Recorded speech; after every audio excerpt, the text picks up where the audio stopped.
Jestli pak z nich někdo, jejich dědečku nebo otců, zažil koncentráky. Co děláš, poprdičku, co? Co děláš? Sever se nabíjej, ty kurdo špinavá česká, rozumíš? A co si hraješ, jako jsi fašistka, jo? Co? Máš bouky, boj se.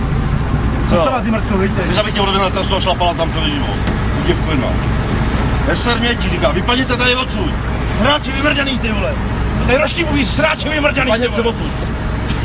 Opust dál, hej, opičte, nepůjde upředníká. Teď se rozhodl ty mrtí pladilacký do půl. Věbanci vymrděný, ty vole. Tady roští mluví, sráči někdo.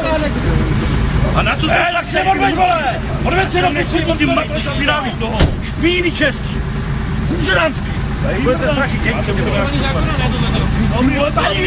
Kož nemáme žádný doklady do piči. Tak vemu ti doklady. Ale ti do piči. Předložte mi váš občanský. Hovno ti dám. Pojďte sem. Já ti říkám, dej mi pokoj.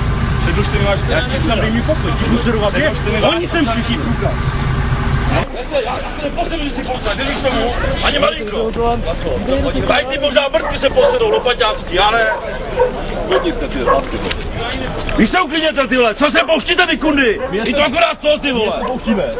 My tam stojíme, oni tam do nás strkají a vy jste nestojíte a nic neděláte. Já se tam jsme tady. Tady nemáte co dělat, ty buzeranky! Odejka si ale lídavý mrtky, ani se nedostanete, to si pamatuj.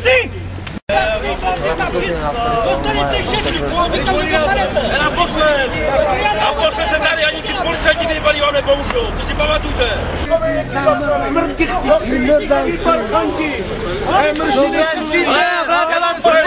Chce do prdele, ne? Chcete být za prdel? Ještě jednou, to je naposled vy mrtky špinavý český. Sem nikdy nechoďte už. Tady nebudete strašit naše děti. Prej domobranu. Ubližovat naši Muzerante, jeden vyjebaný, vypacit z piči, tam neparchante, čisto to, ale... Smrde do výbale! Taky to chvíli na malé vidíte. Jdete na autu, vzdáte jste do Čekáme tady na Kuba. Čekáme za náma.